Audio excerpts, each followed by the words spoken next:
¿Has escuchado decir que la cultura es dañina y es negativa para la vida del cristiano?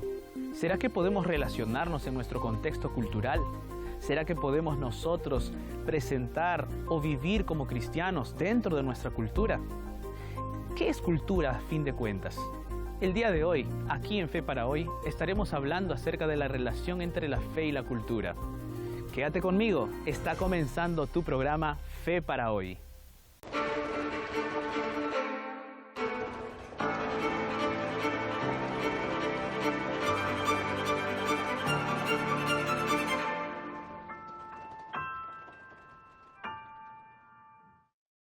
Antes de tratar el tema del día de hoy, yo tengo para ti un regalo especial, el DVD El Sentido de la Fe. Un DVD desarrollado para que tú puedas tener más comunión con el Señor a la luz de la palabra de Dios. ¿Cómo podemos tener más fe? Esa es la pregunta que este DVD con sus 15 temas responde. Ahora, ¿cómo solicitarlo? Pues es fácil. Ingresa a nuestra página web estudielabiblia.com o también solicítalo a través de nuestros números de WhatsApp más 5512 98 100 14 60. Recuerda, este DVD también lo puedes ver y estudiar a través de nuestra página web de forma online. Claro que sí, entrando a nuestra página web vas a poder ver los videos y responder las preguntas. Así es que ingresa ya a nuestra página www.estudielabiblia.com.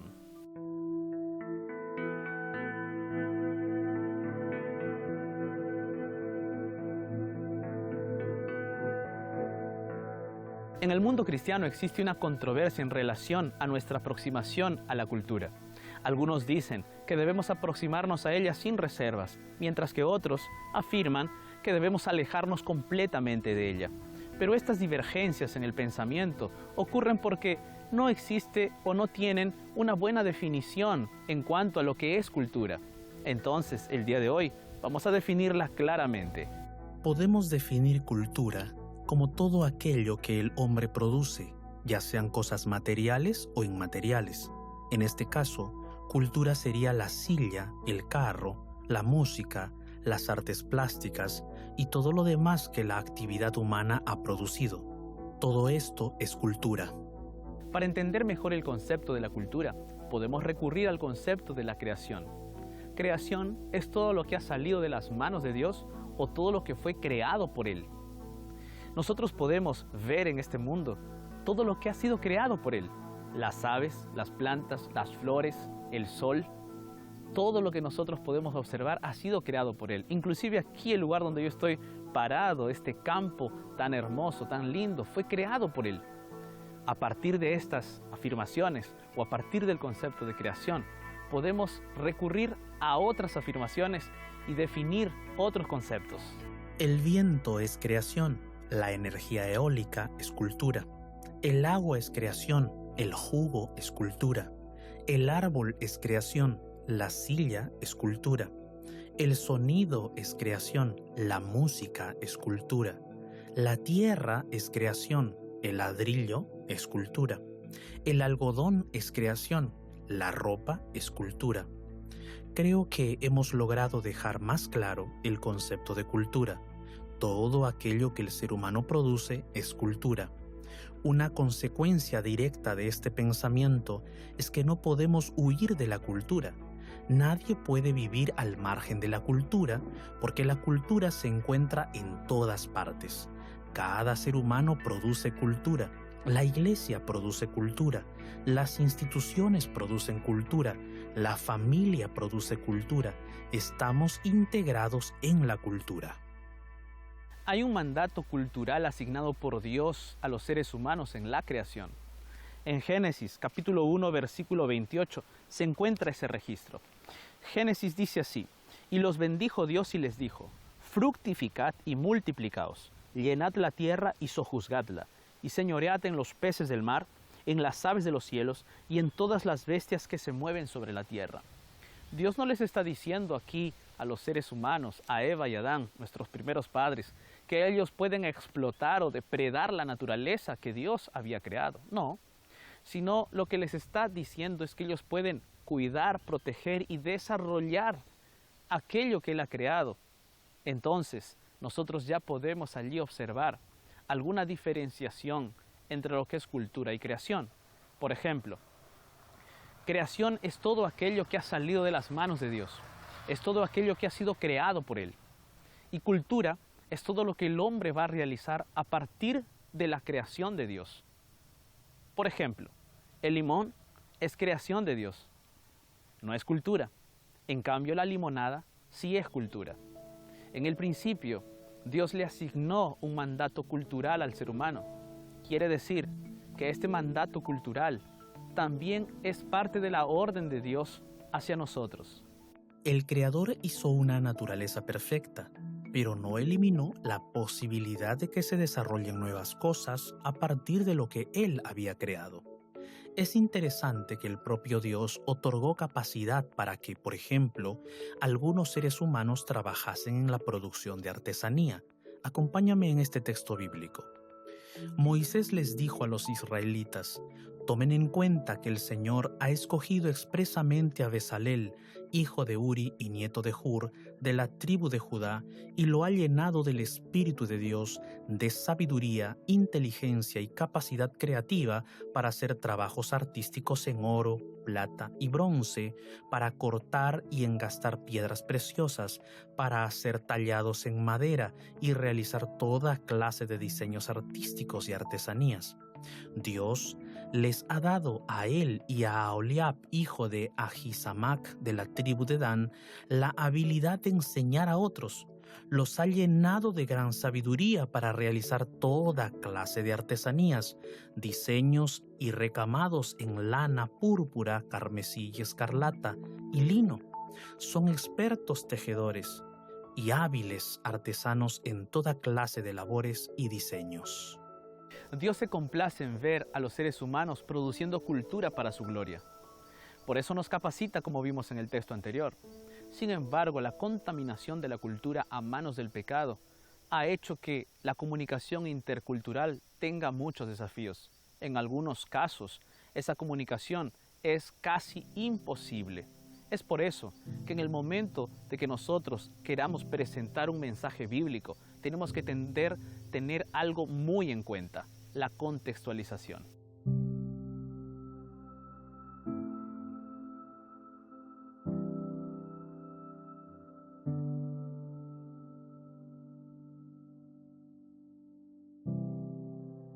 La contextualización es extremadamente importante para el cristianismo.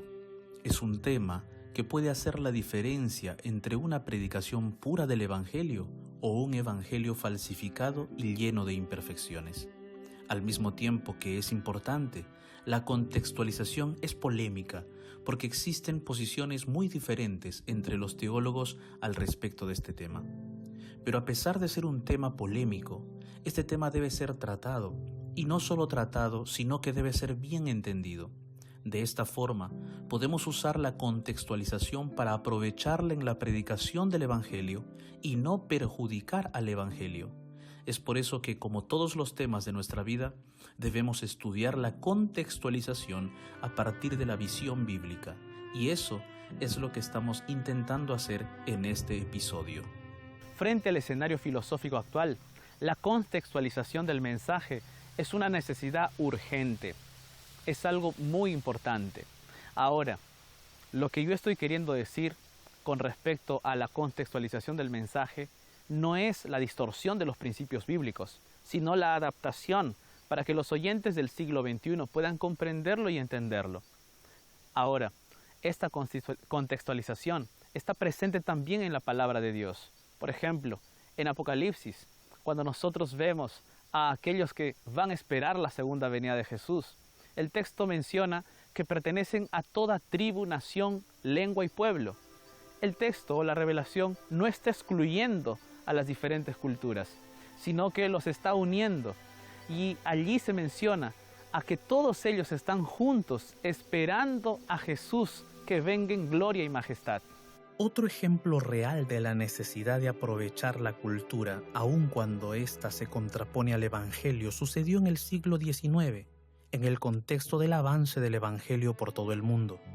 En ese siglo, la cultura no solo no fue combatida, sino fue necesaria para que avance el Evangelio, y esto a pesar de que la cultura de la época menospreciaba el Evangelio. Casi todos los teólogos famosos del siglo XIX dirían que cualquier cosa del cristianismo que no fuera compatible con la modernidad sería descartada como superstición, como reliquia de un tiempo pasado, cuando las personas no pensaban críticamente, sino que se sometían a la autoridad. Todo esto no era más que una distorsión del cristianismo, producto del oscurantismo medieval y de la actitud totalitaria del catolicismo romano. A pesar de las adversidades que se plantea, la cultura es el medio por el cual el mensaje de Dios se ha propagado. No podemos desvincular la predicación del Evangelio del contexto cultural en el cual se encuentra. Debemos recordar que el mismo mensaje bíblico, o los mismos apóstoles, o los mismos mensajeros de la Biblia, ellos también predicaron en un contexto cultural. En consecuencia, nosotros debemos prepararnos para presentar un mensaje dentro de nuestro contexto cultural. Debemos aprovechar ese contexto cultural para presentar las verdades de Dios. Ahora, debemos evitar los extremos y tener cuidado con todos los detalles culturales en donde se está predicando el mensaje de Dios. Richard Niebuhr describe 3 actitudes que podemos adoptar en relación con la cultura. La primera consiste en la absorción total, es decir, todos los aspectos culturales son incorporados sin ningún criterio a la vida y al mensaje cristiano. Esta actitud es extremadamente riesgosa para la integridad del Evangelio. La segunda actitud se encuentra en el otro extremo. Se trata del rechazo total a la cultura. Esta actitud puede generar prejuicios en la predicación cristiana al ignorar aspectos importantes que contribuirían a la misión de Dios. Ambas actitudes mencionadas deben evitarse. Niebuhr propone analizar y emplear razonadamente la cultura en la predicación del Evangelio. La cultura no es algo malo en sí misma, pero está contaminada por el pecado. Por eso, las diferencias culturales deben ser analizadas cuidadosamente y contextualizadas con sabiduría. Cuando hablamos de sabiduría, siempre es bueno hacer una diferencia entre sabiduría e inteligencia. Aunque muchas veces las personas usan estas 2 palabras como sinónimos, no son iguales. Sabiduría es una cosa e inteligencia es otra completamente diferente. Inteligencia es la capacidad humana de absorber contenidos, de resolver fórmulas matemáticas, de memorizar informaciones de ciencia, filosofía, biología, etc. Inteligencia tiene que ver con la capacidad humana de aprender. En cambio, la sabiduría se ocupa del uso de ese conocimiento. Lo que determina si alguien es sabio o inteligente es cómo usa las diferentes informaciones que acumula. Si una persona usa su conocimiento de manera destructiva y fraudulenta, evidencia que solo tiene inteligencia. Tener sabiduría es usar el conocimiento para el bien, es decir, para el crecimiento de los que te rodean, de ti mismo y para la gloria y honra de Dios. La sabiduría no es algo humano. La sabiduría es un don que recibimos del Espíritu Santo y que lo usamos para tomar decisiones con la ayuda de Dios para el bien de los demás. La Biblia nos muestra ejemplos de contextualización, y esto nos sugiere que nosotros también podemos hacer lo mismo. Por cuestión de tiempo en este programa, solo presentaremos algunos pasajes bíblicos y expondremos los principios básicos para que podamos nosotros saber cómo lidiar en estos aspectos entre la fe y la cultura.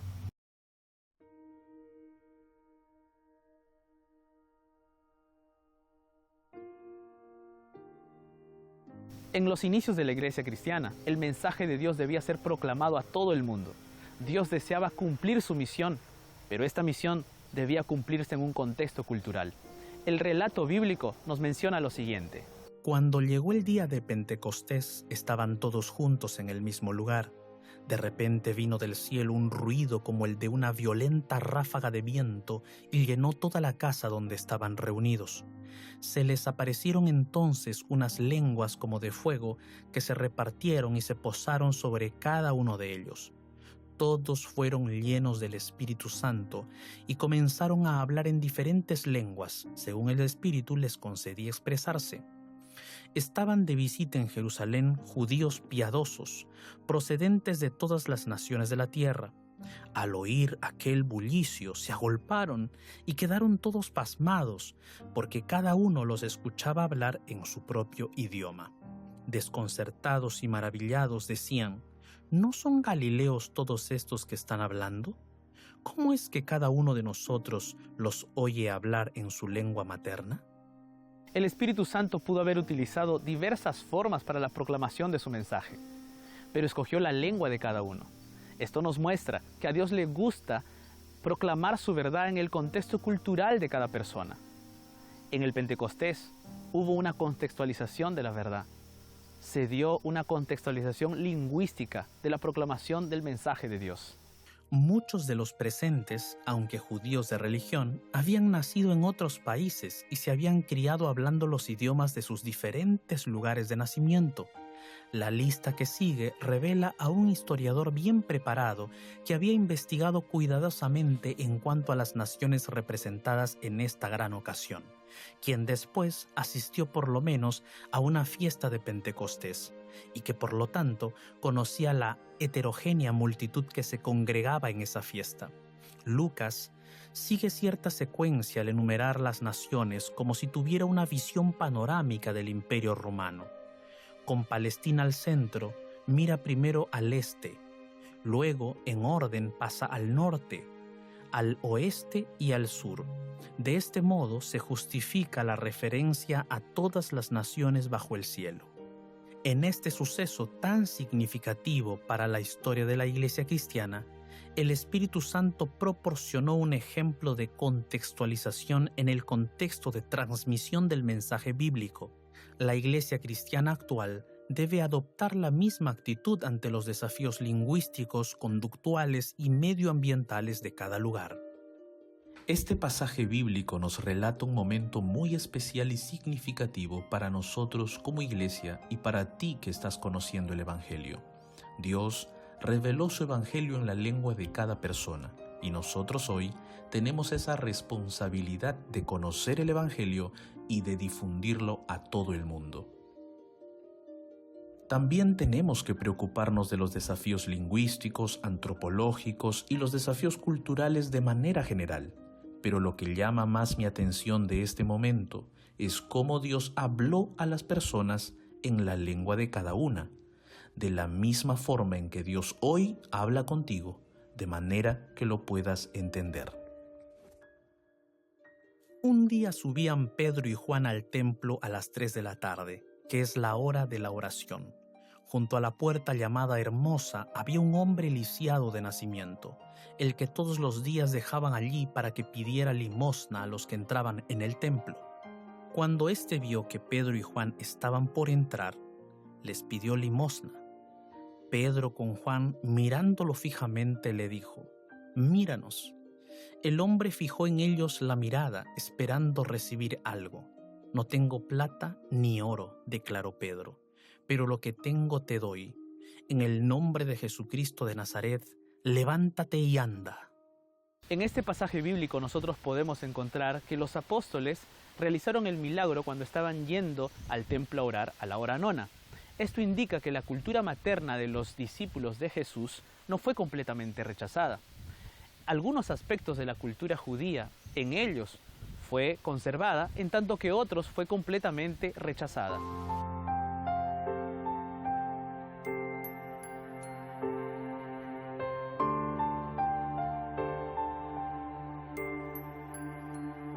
A continuación vamos a presentar dos pasajes bíblicos en donde se nos muestra cómo el apóstol Pablo utilizó la cultura para la propagación del Evangelio de Dios. En Hechos capítulo 20, versículo 16 dice: «Porque Pablo se había propuesto pasar de largo a Éfeso para no detenerse en Asia, pues se apresuraba por estar el día de Pentecostés, si le fuese posible, en Jerusalén». Como podemos observar, el apóstol Pablo está utilizando la fiesta del Pentecostés en Jerusalén para la propagación del mensaje de Dios. Ahora te presento el siguiente texto bíblico en el cual también Pablo le fue necesario contextualizar su mensaje. Veamos el siguiente pasaje bíblico.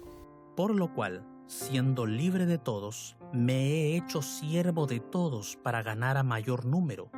Me he hecho a los judíos como judío, para ganar a los judíos, a los que están sujetos a la ley como sujeto a la ley, para ganar a los que están sujetos a la ley, a los que están sin ley, como si yo estuviera sin ley, para ganar a los que están sin ley. Me he hecho débil a los débiles, para ganar a los débiles. A todos me he hecho de todo, para que de todos modos salve a algunos. Y esto hago por causa del Evangelio, para hacerme copartícipe de él. En ese pasaje bíblico se nos muestra cómo el apóstol Pablo necesitaba contextualizar su mensaje para ser entendido y oído. La contextualización del mensaje es un imperativo de la predicación. Todo lo que hacía Pablo, su rápida adaptación a la sociedad en la que se encontraba y su disposición para ser tolerante y paciente para con la gente, tenía un solo propósito: la salvación de los que creyeran en su mensaje. No se expresaba como si hubiera pensado que todos se salvarían, pues sabía que muchos no creerían. En su amoldamiento a las costumbres, hábitos y opiniones de toda clase de personas para poder salvar a algunos, Pablo seguía de cerca el modelo del Salvador, descrito por el profeta: no quebrará la caña cascada. La adaptabilidad es una de las cualidades más útiles que puede cultivar un ministro. Le ayuda a trabajar como Jesús trabajaba, en los hogares de los pobres e ignorantes, entre los mercaderes y comerciantes en los lugares públicos, en los banquetes y diversiones de los ricos y en su conversación con los sabios. Finalmente, el mejor ejemplo de contextualización del mensaje es el mismo Cristo. En Juan capítulo 1, versículo 1 al 3, dice así: en el principio era el Verbo, y el Verbo era con Dios, y el Verbo era Dios. Este era en el principio con Dios. Todas las cosas por Él fueron hechas, y sin Él nada de lo que ha sido hecho fue hecho. Este Verbo es Jesús. Este Verbo se hizo carne. Este Verbo era Dios, pero se hizo carne para asemejarse a nosotros. Este es el mayor ejemplo de contextualización. Es más, el versículo 14 dice: y aquel Verbo fue hecho carne, y habitó entre nosotros, y vimos su gloria, gloria como del unigénito del Padre, lleno de gracia y de verdad. Juan ya ha afirmado la verdadera deidad de Cristo, y ahora afirma su verdadera humanidad. Cristo es divino en el sentido absoluto y supremo de la palabra. También es humano en el mismo sentido, con la excepción de que no conoció pecado. Repetidas veces y enfáticamente las Escrituras proclaman esta verdad fundamental. Aunque originalmente Cristo era en forma de Dios, Él no estimó el ser igual a Dios como cosa que aferrarse, sino que se despojó a sí mismo, y hecho semejante a los hombres, estuvo en la condición de hombre. Jesús se volvió humano para que nosotros pudiésemos comprenderlo, conocerlo. Jesús se hizo semejante a nosotros y es el más grande ejemplo de contextualización. Solo que, si nosotros observamos cómo Jesús se contextualizó para que nosotros podamos comprenderlo, nosotros podemos destacar que Jesús se adhirió a nuestra humanidad, pero Él no distorsionó los principios revelados por Él mismo en su palabra, sino que por el contrario, Él los aplicó a su vida y nos mostró el verdadero camino, el camino correcto. A lo largo de la historia cristiana, la contextualización ha sido muy necesaria para la predicación del Evangelio, solo que tenemos que tener un equilibrio. Tenemos que tener el equilibrio de saber qué contextualizar y qué no. Es necesario que nosotros mantengamos los principios bíblicos, también cuando buscamos contextualizar el mensaje.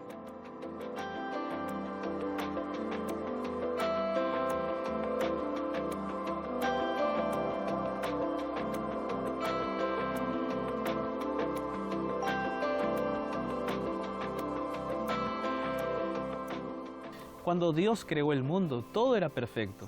La mente humana, la naturaleza humana, todo era perfecto. La creación de Dios era totalmente perfecta y estaba en armonía con el ser humano y con todas las cosas creadas. Sin embargo, cuando el pecado entró al mundo, todo se distorsionó, todo fue contaminado. El ser humano se contaminó del pecado, la mente del ser humano también, y la cultura, por ende, también. Es por eso que en la actualidad nosotros debemos saber discernir entre lo que se puede utilizar dentro de la cultura y aquello que debe ser desechado. No todo lo que hay en la cultura se puede usar para alabar a Dios.